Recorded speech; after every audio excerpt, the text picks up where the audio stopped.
Muy buenos días, hermanos. ¿Escuchan bien ustedes? Yo tengo un problema, estoy en la primera fila y me cuesta. Eh, Así que bueno, chequear eso, que se escuche bien. Bueno, mis hermanos, la propuesta de hoy es hacernos un chequeo. Después que pasamos la media vida, siempre nos mandan a hacer chequeos de rutina, una vez por año. Tal vez seguro por un problema de salud tenga que ser prematuramente, pero normalmente después de la media vida nos aconsejan que una vez por año nos hagamos los análisis. Y es bueno y es responsable hacerlo porque Dios nos dio un cuerpo que cuidar. Bueno, y ahí vemos los valores y ahí vemos qué cosas hay que corregir. Uno es una cosa, otro es otra. Para eso sirven los chequeos, para ver qué cosas tenemos que corregir en nuestra salud. Puede ser el azúcar, será la presión, los famosos triglicéridos. Pero yo quería proponerles hoy un chequeo espiritual. Un chequeo espiritual. Creo que siempre es bueno que la palabra de Dios en nosotros sirva para esto, para un chequeo espiritual, para revelar, gracias, lo que hay realmente en nuestros corazones, si estamos bien, si andamos flojitos de qué. Es una palabra viva que vamos a leer. El tema lo hemos escuchado muchas veces, como los chequeos se hacen muchas veces, pero creo que necesitamos cada tanto volver por estos temas viejos que revelan en nosotros algunas carencias, si es que las hay. Y si no la hay, le damos gracias a Dios. Es bueno curarse en salud, en lo que tiene que ver con el cuerpo y en lo que tiene que ver con el alma. El tema es tan importante que Dios lo define como el todo del hombre. El tema de esta mañana para hacer el chequeo es tan importante que la Biblia toda, la palabra de Dios, lo resume como el todo del hombre. El libro de Eclesiastés tiene 12 capítulos llenos de consejos sabios. Pero en el último capítulo dice, no hay fin de hacer muchos libros. El fin de todo el discurso es este: teme a Dios, porque esto es el todo del hombre. Hay textos en la Biblia, me cuesta encontrar la palabra justo, ¿no? Uno diría, es un texto clave. Dice que el que ama al prójimo cumplió la ley. Hay textos que son abarcativos. El que ama al prójimo, pues ya cumplió la ley, está todo bien. El temor de Dios es el todo del hombre. Es muy importante esto. La palabra de Dios dice que aquellos que no conocen al Señor, aquellos que no son del Señor, no tienen temor de Dios delante de sus ojos. Yo por 22 años viví ajeno a la vida de Dios, no era cristiano. Por lo tanto, no solo que no tenía temor de Dios, tampoco me importaba Dios. Esa es la verdad. No me importaba, no era un tema que me preocupase. Podía hacer las cosas que se me ocurrían, a cada uno se le ocurren cosas distintas, no tenía ningún tipo de temor, incluso algunas las festejaba también, de aquellas cosas que hoy, desde acá, desde la casa de Dios, las vemos como malas. En ese momento no solo que las practicaba, también las publicaba si podía y me alegraba. Bueno, es porque no hay temor de Dios delante de los ojos de aquellos que no son del Señor. Y bueno, y la prueba es el mundo que nos rodea, los gobiernos, tantas cosas. Siempre oramos por las autoridades del país, que ojalá tuviesen temor de Dios al aprobar las leyes que aprueban, que algunas son contrarias a la voluntad de Dios y lo que traen son problemas al país. El pecado es afrenta de las naciones. Y siempre oramos por las autoridades, que ellos tengan temor de Dios. No conocen al Señor, pero bueno, que el temor de Dios esté allí. Y eso será para bien de todos nosotros. Ahora, el viernes estábamos escuchando a Andrés, que hablaba de la santidad. Es un proceso en la vida de los hijos de Dios cuando le conocemos, empezar a corregir con la gracia de Dios y la palabra de Dios, corregir nuestras vidas. Y él usó una palabra que realmente me quedó y dijo, la iglesia del Señor no es impermeable. La iglesia del Señor no es impermeable.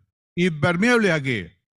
a los problemas de la gente que no conoce al Señor, a la vida que nos rodea. No somos impermeables, hermanos. Muchas cosas se van metiendo por contacto con personas que no son del Señor, por los medios gráficos, por la televisión. Estamos tan rodeados que es muy difícil a veces no contagiarnos, que no nos pasen algunas gotas, ¿no? No hay nada más horrible que una gotera. Se trabaja un montón, el agua aparece, la mancha aparece. Bueno, hermano, la iglesia del Señor no somos impermeables. No estoy hablando del edificio. Nosotros, como iglesia del Señor, no somos impermeables. Estas cosas nos afectan. Muchas veces las encontramos en nuestra vida, a veces las encontramos en vida de hermanos que nos rodean. Y uno dice, ¿cómo puede hacer tal o cual cosa? Porque no hay temor de Dios delante de los ojos de aquellos que no son del Señor.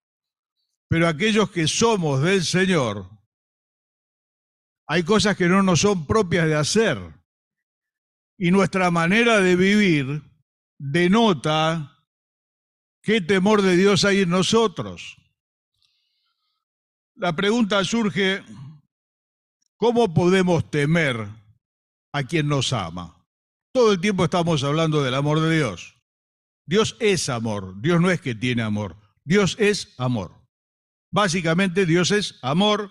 Hay muchos atributos más, pero la Biblia también lo define sintéticamente así. Dios es amor. ¿Cómo podemos temer a quien nos ama? Es contradictorio. ¿Cómo vamos a temer a quien nos ama? Bueno, hermano, yo te invito a que vos hagas memoria de tus padres. Todos hemos tenido padres distintos. Mis padres me amaron muchísimo. Y yo amé muchísimo a mis padres. Pero también tenía temor de mis padres. Yo sé que esto es algo medio generacional, ¿no? Hoy los hijos no tienen temor de los padres, entre otras cosas porque a veces no hay padres, eso es lo que está pasando. Pero en los años de mi juventud y tal vez de la de algunos que están acá, teníamos temor de nuestros padres. Temor de las malas notas, temor de llegar con la amonestación, temor del lío que hicimos, temor, ¿por qué? Porque nos iban a corregir. Temor, ¿por qué? Porque por ahí nos íbamos a llevar algún zapatillazo, ¿no? De aquel famoso pasá que no te voy a pegar.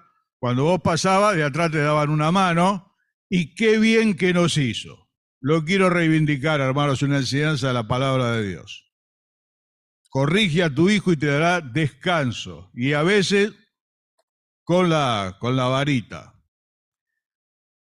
Y bueno, hermano, en el Señor la cosa es similar. Dios nos ama profundamente. Nosotros le podemos amar a Él, pero también tenemos temor.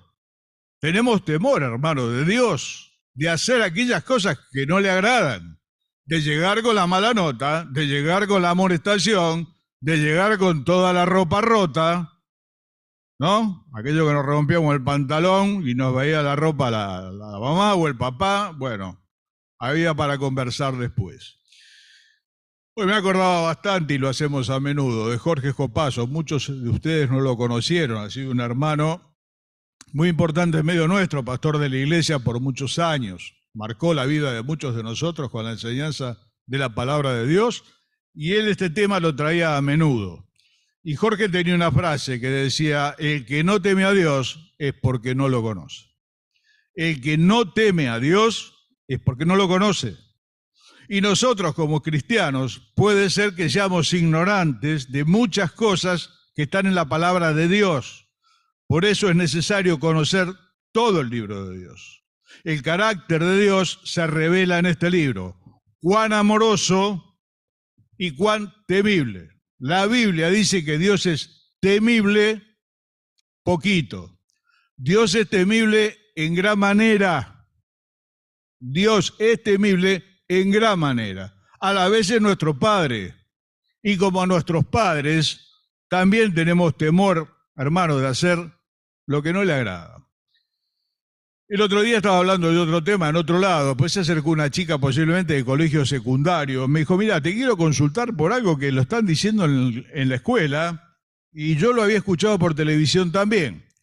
Alguien dijo, en la Biblia hay dos dioses. Hay uno en el Antiguo Testamento que está enojado todo el tiempo, que encabeza a los ejércitos, que mata a los enemigos, Y en el Nuevo Testamento hay otro que anda curando gente por todos lados, que le da beso a los chicos.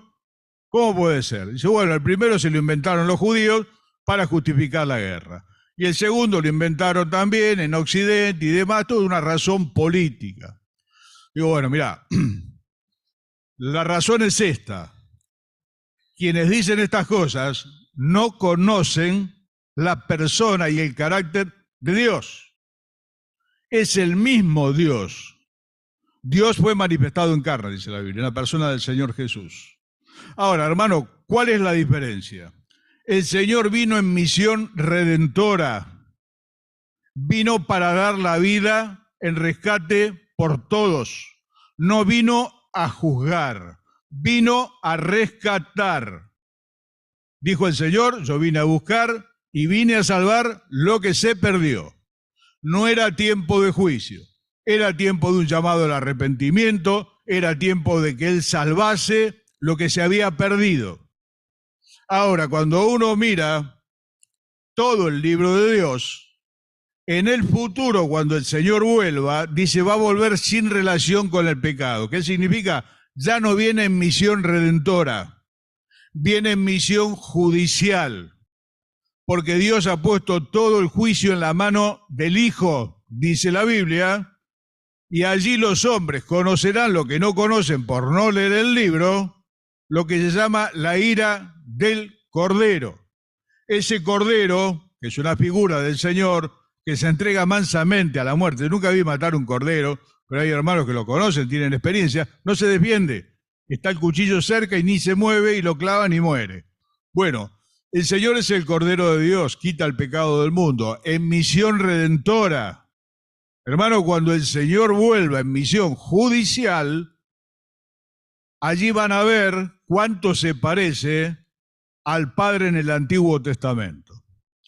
El Padre en el Antiguo Testamento tiene una función judicial, entre otras cosas, pero cuando uno lee el libro del Antiguo Testamento con detenimiento encuentra el corazón de Dios y prácticamente lo encuentra sangrando por los que Él creó.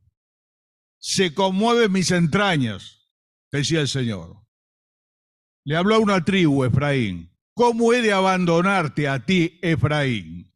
Se había llenado de idolatría, Efraín le daba culto a cualquiera menos a Dios, pero eran hijos de José, aquel patriarca a quien él le hizo promesas. ¿Cómo podré yo abandonarte, Efraín? Cuando Efraín era muchacho, dice Dios, yo le enseñé a andar. Dice la palabra de Dios, en toda angustia de ellos, él, el Padre, fue angustiado. En ningún lugar se siente más el dolor humano que en el propio cielo. Hermano, en el Antiguo Testamento vemos llorar el corazón de Dios en la voz de sus siervos. El viernes citaban al profeta Samuel cuando el pueblo le pidió un rey como las demás naciones. Israel no tenía rey. Dios era el rey. Pero ellos quisieron también tener un rey que los represente, que los defienda, que los libre, cuando es el Señor el que ganaba sus batallas. Entonces Samuel se apesadumbró mucho y fue al Señor y le dijo, Señor, están pidiendo rey. ¿Saben qué fue lo que dijo el Señor? Escuchalos, no se desechan a vos, me desechan a mí. Dice en otro texto, 2 males hizo mi pueblo. Me dejaron a mí, fuente de agua viva, y cavaron para sí cisternas rotas que no retienen el agua. Bueno, hermano, así podríamos estar toda la mañana viendo el corazón de Dios, la ternura del corazón de Dios. Dios se duele del castigo, Dios no quiere la muerte del que muere. La misericordia de Dios está más alta que el cielo, no tiene dimensión. Entonces, ¿por qué las personas dicen esto? Lo dicen maliciosamente y, entre otras cosas, porque no conocen la Escritura. Por eso es tan importante que el pueblo de Dios conozca la Escritura. Alguna vez escuchamos decir, ay, ese Dios no es mi Dios, dicho por creyentes, Y precisamente se lo habían dicho a Jorge Copazo. Dice, mira lo que me dijo una hermana. Ay, ese Dios no es mi Dios. Porque él predicaba muchas veces este tipo de cosas. No, hermano, es el mismo Dios. No lo inventaron los judíos para ir adelante en la guerra y al otro lo inventaron en el Nuevo Testamento. De hecho, de paso, digamos que a Dios no lo inventó nadie, obviamente. Entonces, ¿por qué se dice así? Porque no le conocen. ¿Y cuál es el riesgo? Que nosotros, que no somos impermeables, por ignorancia, estemos actuando mal. Estemos imaginando a Dios. A Dios no se lo imagina, a Dios se lo conoce en las letras de este libro. Una vez decía un ateo, ¿no? Dice, mire, Dios no hizo al hombre a su imagen y semejanza. Ustedes hicieron a Dios a su imagen y semejanza. Ustedes hicieron el Dios que a ustedes les conviene. La verdad que es una verdad que lastima. Eso lo hacían los griegos. Los griegos hacían sus dioses a su imagen y su semejanza. Algunos eran pornográficos, directamente. De alguna manera, a veces, lamentablemente, hacemos la persona de Dios a nuestra imagen y nuestra semejanza por ignorancia. A Dios no se lo imagina, a Dios se lo conoce, letra por letra. Por eso decía el apóstol Pablo, yo no rehusé darles todo el consejo de Dios. Hermano, el temor de Dios se aprende, no nace con nosotros. Salmo 34 dice, venid, hijos, oídme. El temor de Jehová os enseñaré. ¿Quién quiere ver largos días y que le vaya bien en la vida? Refrene su lengua del mal. Entre otras cosas, el temor de Dios enseña. Dios no quería que haya reyes, pero le dijo a Samuel, ponéselo porque el problema no es con vos, el problema es conmigo. Mi pueblo no me quiere a mí. Sin embargo, esa misericordia de Dios tan grande puso disposiciones para el rey que ellos iban a poner, porque lo iban a poner.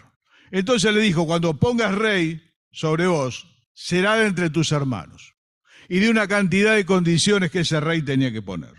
No tenía que tener muchos caballos para sí, lo que era toda una fuerza militar, no tenía que tener muchas mujeres, como tuvo Salomón, que tuvo 1000, y entre otras cosas, se tenía que hacer una copia de la ley, de la Torá, de los primeros 5 libros.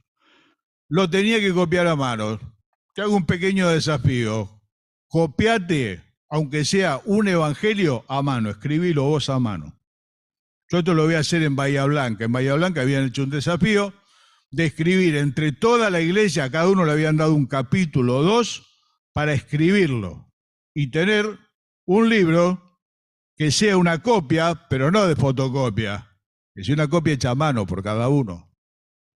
¿Y saben por qué Dios dijo que se haga una copia? Porque el rey le podía decir a cualquiera, che, haceme una copia, ¿no? Si hoy le diría, haceme una fotocopia, tantas cosas más. No. Va a mirar, va a copiar, va a mirar y va a copiar, y cuando se hacía una copia, cada punto y cada tilde es importante, no puede faltar. Antes las copias se hacían a mano, obviamente. ¿Pero sabe por qué se lo hacía hacer? Para que aprenda a temer a Dios. Porque para hacer una copia de un solo capítulo hay que poner una atención terrible, porque la coma tiene sentido, porque el punto tiene sentido, porque el acento tiene sentido. Entonces, no solamente que participa la vista cuando leemos, participa todo el cerebro por no hacer algo que esté mal. Antiguos copistas, cuando tenían que escribir, se lavaban las manos. ¿Y qué hablar de escribir el nombre de Dios? Porque el temor de Dios se aprende. La pregunta es, ¿temor a qué le tenemos a Dios? No tenemos temor a la condenación. Romanos 8 dice, ninguna condenación hay para los que están en Cristo Jesús. Nadie está más seguro que nosotros que somos el pueblo de Dios en todas partes del mundo, digo nosotros y todos los cristianos. Estamos rodeados por el Señor. Castillo fuerte, como escuchábamos hoy.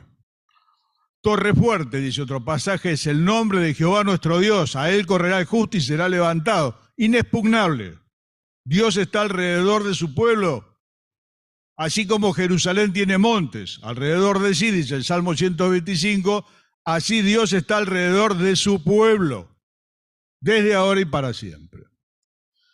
Por lo tanto, no tenemos temor de ir al infierno los cristianos.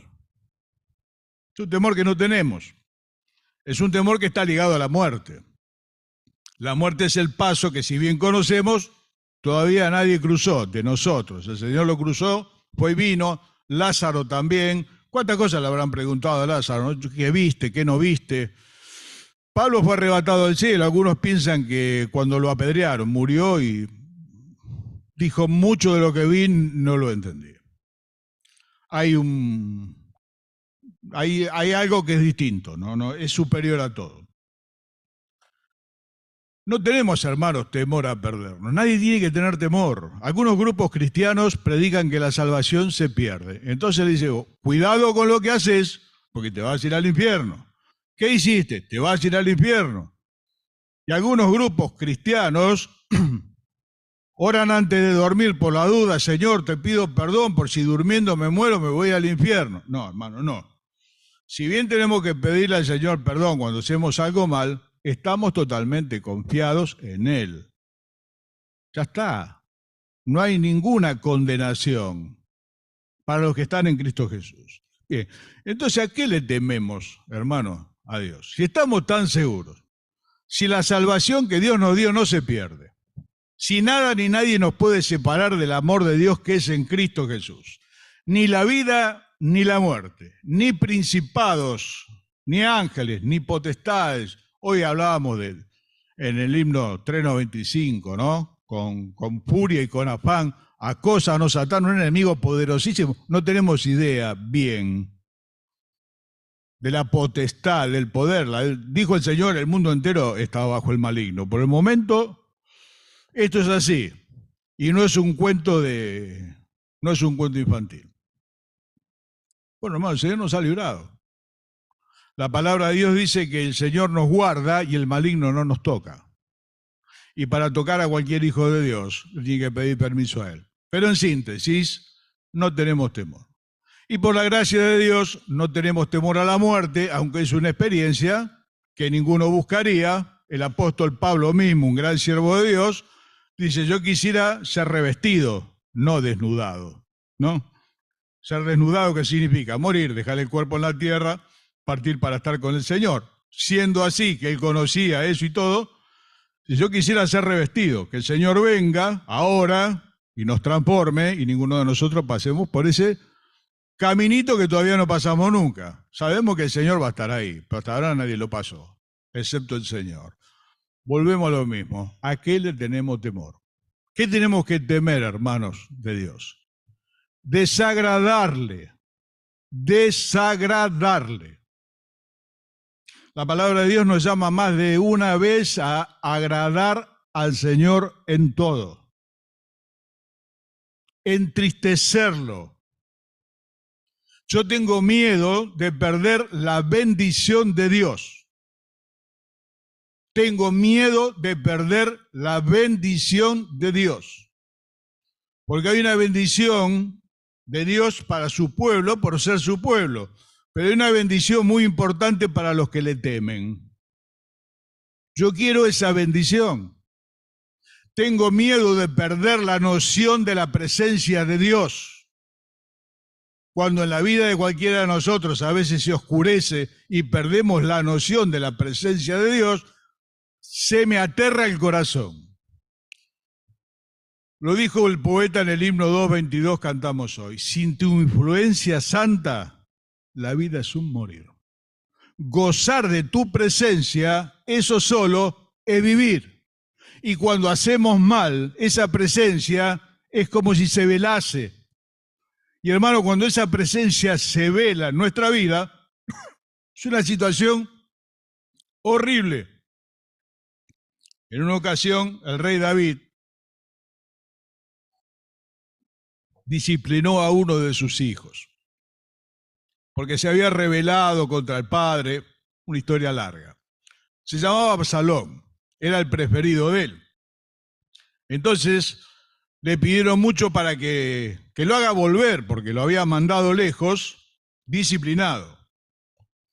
Bueno, lo hicieron volver, pero no podía ver al padre. ¿Saben lo que dijo él en una ocasión? Si yo no he de ver el rostro del rey, que muera.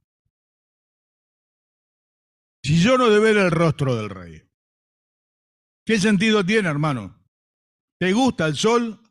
A mí me encanta. Me deprime los días nublados. El sol me hace bien, me alegra. El sol de justicia no te lo puedo explicar con palabras. Y cuando ese sol, de alguna manera, por mi pecado, se nubla, el alma queda huérfana. No hay, hermano, como la presencia de Dios. Tengo miedo de perder su bendición, que no apruebe el camino. Tengo miedo de perder la noción de la presencia de Dios. Decía un profeta, vive Jehová, en cuya presencia estoy. Gozar de tu presencia. Eso solo es vivir. Mira, hermano, aquel que ha gozado la presencia de Dios, nunca, jamás se puede contentar con otra cosa. No hay una experiencia mayor. No se puede describir con palabras. Es una paz que inunda todo el ser. Es el cielo que bajó a la tierra por un momento y ahí ya no funciona el reloj, la dimensión del lugar. Es una experiencia maravillosa. Es todo lo que necesitamos cuando estamos pasando momentos difíciles. Ver el rostro del rey. Si no de ver el rostro del rey, dijo Absalón, ¿qué sentido tiene mi vida? Tengo temor a que me discipline. Es una palabra totalmente desagradable. Estos temas muchos no se predican, pero ahí en la advertencia que se hace en 1 Corintios 11 al tomar la cena del Señor, nos llama a que nos examinemos a nosotros mismos, ¿no? Un chequeo, de vuelta. Un chequeo antes de tomar la cena del Señor. En realidad el chequeo hay que hacerlo siempre, todos los días, delante de Él. Porque por haber obrado mal y tomado la cena del mismo modo, dice, algunos están debilitados, otros están enfermos y otros se murieron. Pero que el que peleaba el del ejército es el del Antiguo Testamento, no le conocen. Erran, ignorando las Escrituras y el poder de Dios. Hay un himno que cantamos, a mí me gustan mucho los himnos, algunos obviamente no son inspirados. Pero uno dice, su gloria no nos puede anonadar, es un bienaventurado. Juan cuando lo vio resucitado en Patmos, y cuando le vi caí como muerto. ¿Cómo es que su gloria no nos puede anonadar?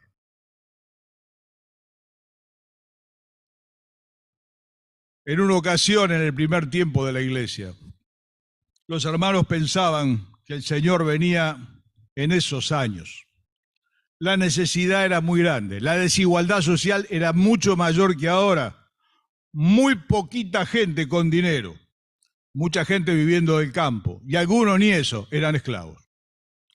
Todos ellos venían al Señor, a la casa de Dios, a esto, al pueblo de Dios, el que nos iguala. Entonces algunos empezaron a traer ofrendas, sus cosas. ¿Para qué? Para que no haya necesitados en el pueblo de Dios. Los que más tenían, traían. Y otros no tenían tanto, pero traían. Entre ellos vino Bernabé, el hijo de Consolación, un gran siervo de Dios. Y trajo el precio de una propiedad. Vendió la casa y la puso a los pies de los apóstoles, para que los apóstoles la distribuyeran, para que no hubiese necesidad, para que los esclavos también tuviesen, los que no tenían tanto, y haya una cosa más pareja. Es una bendición el pueblo de Dios. Pero lo vio un matrimonio, Ananías y Zafira. Claro, yo creo que es inevitable que le hayan dado reconocimiento a Bernabé. Trajo el precio de la propiedad, lo puso a los pies de los ancianos. Otros de los apóstoles, otros hacían lo mismo, dice, vendían sus propiedades y la traían a los pies de los apóstoles. Ya está. Hermano, cuando hacemos una ofrenda, una vez que la pusimos en el Señor, ya está.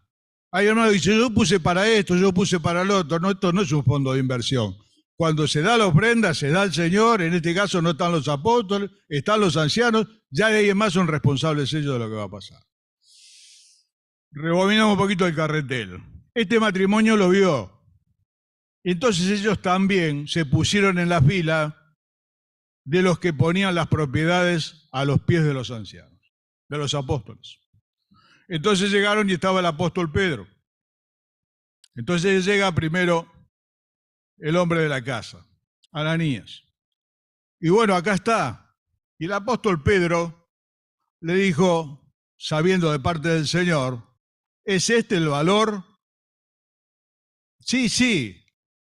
Y ellos habían retenido una parte y dieron la otra parte. Le dice, ¿por qué llenó Satanás tu corazón? Te la podías haber quedado, era tuya, no tenías ninguna necesidad de hacer lo que hiciste. La ofrenda es precisamente algo que se ofrece, no se pide. Cuando los pastores piden ofrenda, le sacan el diezmo a la gente, la están estafando. La ofrenda se da, es voluntaria. Te lo hubieses quedado. Y cayó muerto. Lo sacaron, algunos jóvenes. Unas horas después vino la mujer, vino Zafira, y le preguntó lo mismo. Dijo, bueno, mira, ahí están los muchachos que hace un rato sacaron a tu marido muerto y ahora te van a sacar a vos también. Nuevo Testamento, no estoy hablando del Levítico, ahí te sacan a vos también. Sacaron muerta. ¿Saben qué dice el texto? La iglesia se llenó de temor. La iglesia se llenó de temor. Cuando pasan hechos luctuosos y Dios disciplina y Dios pone la mano, si no somos nosotros los del problema y estamos al lado, lo que tenemos que hacer es peinarnos bien, mirarnos en el espejo, no sea que me toque a mí. Yo me lleno de temor cuando veo que Dios obra y disciplina, debilita, enferma y mata. El bueno del Nuevo Testamento. Dicho con todo respeto, porque Dios es bueno. Hermano, Dios es temible en gran manera, dice la Biblia. El Padre y el Hijo. El Padre y el Hijo. En el tiempo de tribulación lo he citado unas veces. Tal vez alguno no lo escuchó. Cuando el Señor vuelva, que puede ser en cualquier momento, está en el futuro, va a haber una tribulación tal, Dios va a hacer un juicio tal sobre la tierra, sobre toda esta barbarie de vender órganos, de vender personas, de traficar almas. Hay una iglesia allí en Apocalipsis que traficaba almas. Negocio. Primer negocio, las armas. Segundo, la droga. Tercero, la fe. Para estafar gente. Vendemos perdón, vendemos bendición, vendemos todo. En ese tiempo los hombres le pedirán a las montañas caigan sobre nosotros y escóndanos de aquel que está sentado de la ira del Cordero. No, hermano, el Cordero ya vino en misión de rescate. El Señor vuelve como juez.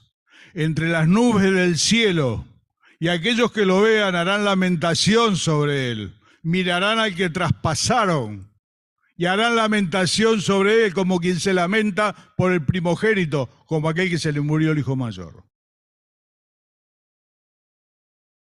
Y ahí se van a dar cuenta que era el mismo. Yo tengo temor de esas cosas. Y Dios quiera en su misericordia que no lo perdamos. Miren, hermano, el temor de Dios tiene beneficios. Por algo Dios lo pone, no es para otra cosa, es para nuestro bien. ¿Cuál es el capítulo más conocido que hemos aprendido primero? Proverbios 1, verso 7. El principio de la sabiduría es el temor de Dios. Vamos a hacer una aclaración. El conocimiento viene por el estudio. El conocimiento viene por el estudio. Tanto es un conocimiento secular como bíblico. Con horas de estudio se arregla. Podemos ser una biblioteca caminando. Podemos saber el libro de memoria. Eso se consigue con el estudio. La sabiduría viene por el temor de Dios, no viene por el mucho estudio. El temor de Dios. Ahí está el profeta Daniel, que por temor de Dios se preserva de comer la comida que comía el rey porque había sido ofrecida a los ídolos. Dios le dio una sabiduría a Daniel y a los que estaban con él que nadie en Babilonia pudo superar. Porque la sabiduría es el resultado del temor de Dios y de la piedad. Lo contrario de la sabiduría es la insensatez. La insensatez, la locura de hacer estupideces en la vida personal y en la vida congregacional. Lastimar el pueblo de Dios. Jamás el Señor nos encuentre haciendo llorar el pueblo de Dios. Jamás el Señor nos encuentre a ninguno de nosotros haciendo llorar el pueblo de Dios. No hay una insensatez mayor. Estamos todos preocupados si la plata alcanza. ¿Qué va a pasar ahora? No sabemos. No lo sabe nadie. Queda tranquilo, los candidatos tampoco lo saben. Pero dice ese Salmo 34 tan maravilloso. Temed a Jehová. Temed a Jehová. Pues nada falta a los que le temen. Qué cosa tan hermosa. Provisión. El Señor es mi pastor. Nada me faltará. No es que no va a faltar la comida. Nada me faltará. Pues nada falta a los que le temen. Mirá, eso es importante.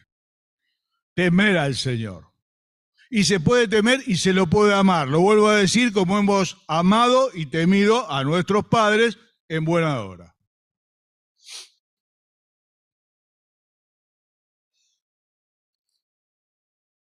Quiero saber qué va a pasar. Yo quiero saber qué va a pasar. La gente se compra el horóscopo, se lo lee.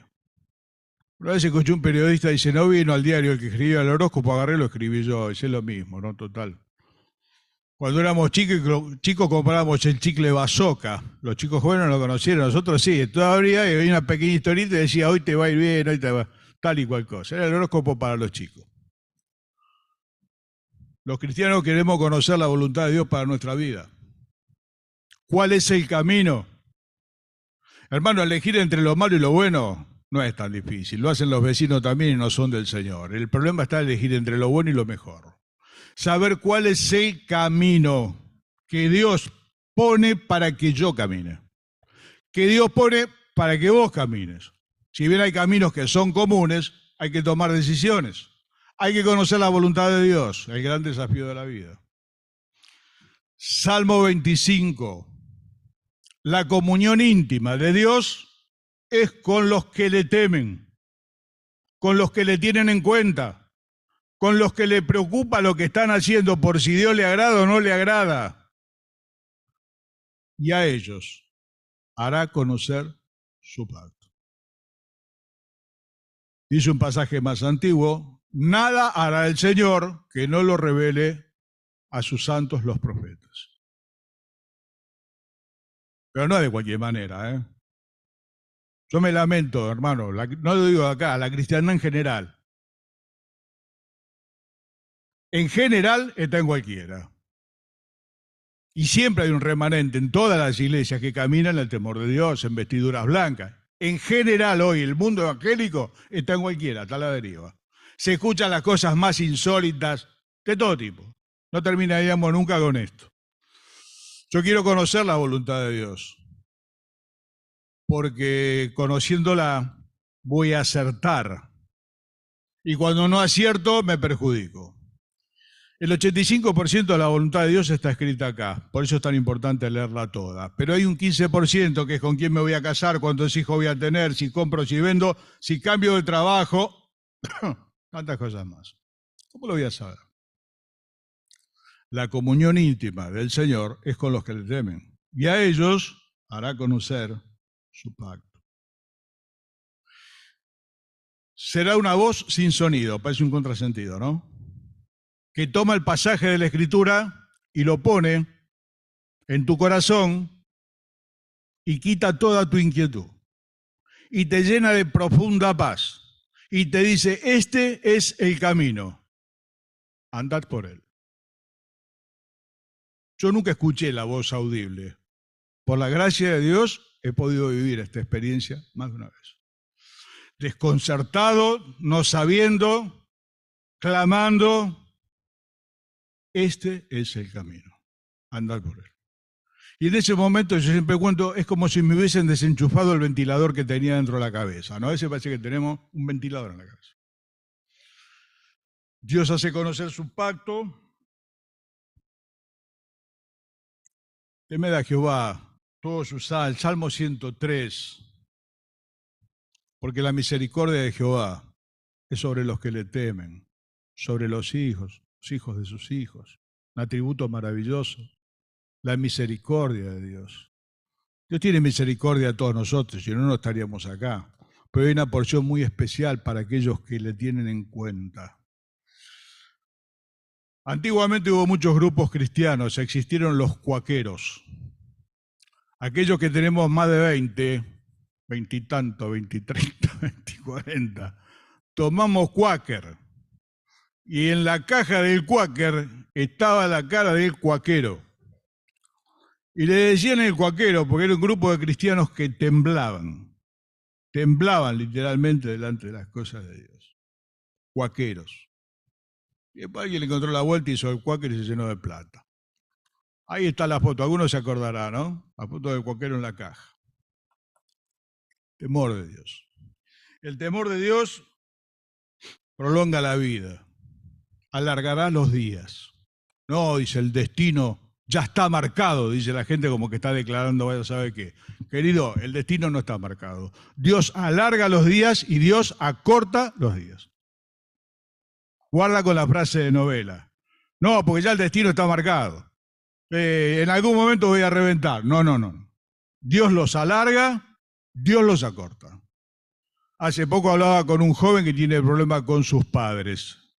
Le dije, tenés que honrar a tus padres. Es un mandamiento con promesa, para que te vaya bien y para que Dios alargue tus días sobre la tierra. Es palabra de Dios.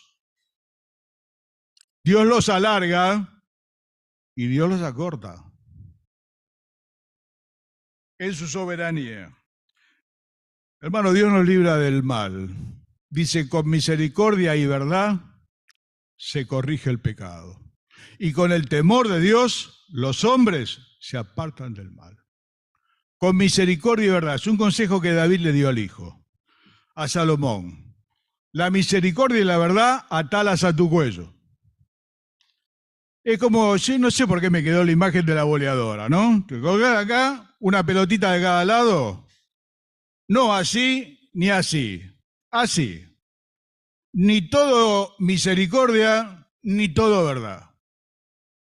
A veces somos de sacar espada, todo es verdad. A veces somos todo misericordia, queremos ser más buenos que el Señor. No, acá, misericordia y verdad. Con misericordia y verdad se corrige el pecado. Y con el temor de Dios, los hombres, seres humanos, nos apartamos del mal. En una ocasión nos visitó un hermano, tantos años ya no me acuerdo el nombre, era médico. Y estaba atendiendo una señora en el consultorio, obviamente estaban solos, en la consulta. Esta mujer empezó de alguna forma a insinuar y a provocarlo sexualmente, obviamente. Y como el hermano no respondía, le dijo a la mujer, ¿vos le tenés miedo a las mujeres? No, yo le temo a Dios, le dijo el hermano. Vestite y andate. Es así de práctico el temor de Dios. ¿Le temes a las mujeres? No, yo le temo a Dios. Vestite y andate.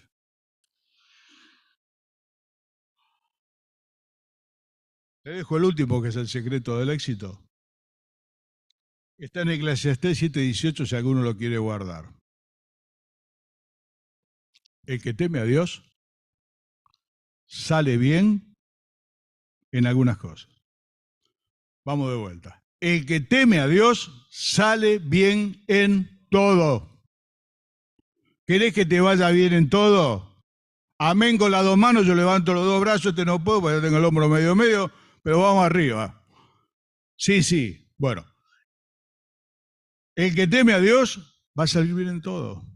Es la fórmula del éxito, hermano. Nos conviene. Es sabio temer tu nombre, dice la Biblia. Terminó el chequeo, hermano, no sé cómo te ha dado. Yo ya lo hice en casa, cuando escribía las notas viejas, estas notas tienen más años, las reescribía. Estoy tratando en la gracia de Dios de hacer algunos arreglos. Tengo algunas goteras, porque esta iglesia no es impermeable. Estoy arreglando algunos problemas. Obviamente con la gracia de Él, no, nadie lo va a arreglar por su cuenta. Si no tenés temor de Dios, fíjate que realmente seas del Señor. Porque los que no tienen temor de Dios es porque no lo conocen. Si faltó el temor de Dios, que a veces puede pasar, bueno, hermano, hay que empezar a reparar. Dios le dijo al pueblo de Israel que le fue tan mal, tan mal, tan mal. Al pueblo de Israel lo pisoteó, todo el mundo lo pisoteó, todo el mundo. Y estaba preparado para la victoria, para ser cabeza, para no ser cola. Y dice Dios a través de su profeta, ¿no te acarrió todo esto? Todo este fracaso de tu vida, ¿no te lo acarrió haber dejado al Señor tu Dios y haber faltado tu temor de mí? Y sí. A veces conocemos al Señor, pero a veces hemos perdido el temor, hemos perdido la conciencia de Dios. Hermano, tenemos que orar, tenemos que clamar, cada uno después la tiene que seguir en su casa, la del examen. El médico te da la orden. El viernes me tengo que hacer una de esas que no le gustan a nadie, súper invasiva. Ya la pateé 2 veces. 2 veces me dio la orden. Me hizo la nota. Yo no fui. Entonces así nunca voy a saber lo que tengo. Ahora ya para este viernes tengo la manzana rodeada. Voy a ir. Después de todo lo que dijimos y escuchamos y queda filmado y todo, está en cada uno de nosotros hacerlo. O no hacerlo. La frase la ha traído Fernando hace un tiempo. Cada uno puede elegir de qué forma quiere vivir. Lo que no va a poder evitar son las consecuencias. Oramos. Padre del cielo, te adoramos. Como cantamos tantas veces. ¿Quiénes somos nosotros, Señor? ¿Quiénes somos nosotros?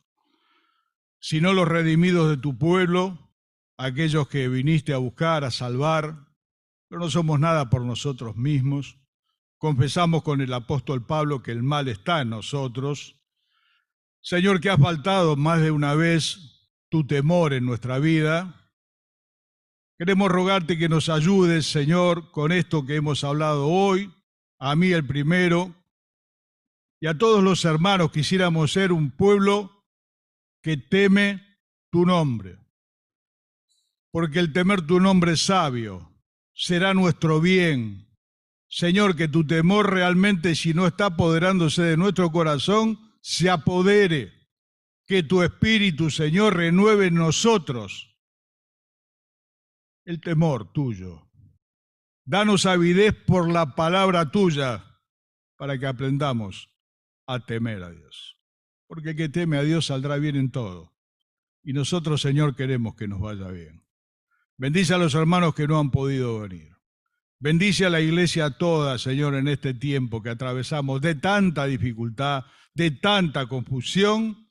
Señor, quisiéramos ser el pueblo que te conoce, que se esfuerza y que actúa. Gracias una vez más por estar juntos, el tiempo que pasamos. Gracias por los alimentos que vamos a compartir. Esta comunión tan entrañable, Señor, que tú nos has dado. Guárdanos los hermanos en fraternal amor. Te lo rogamos agradecidos en el nombre del Señor Jesús. Amén. Buen día, hermanos. El Señor les bendiga. Nos encontramos en un ratito. Próximo encuentro, día martes, si Dios lo permite, 20 horas, Argerich. Diga. Las chicas cumplen años. Bueno, tenemos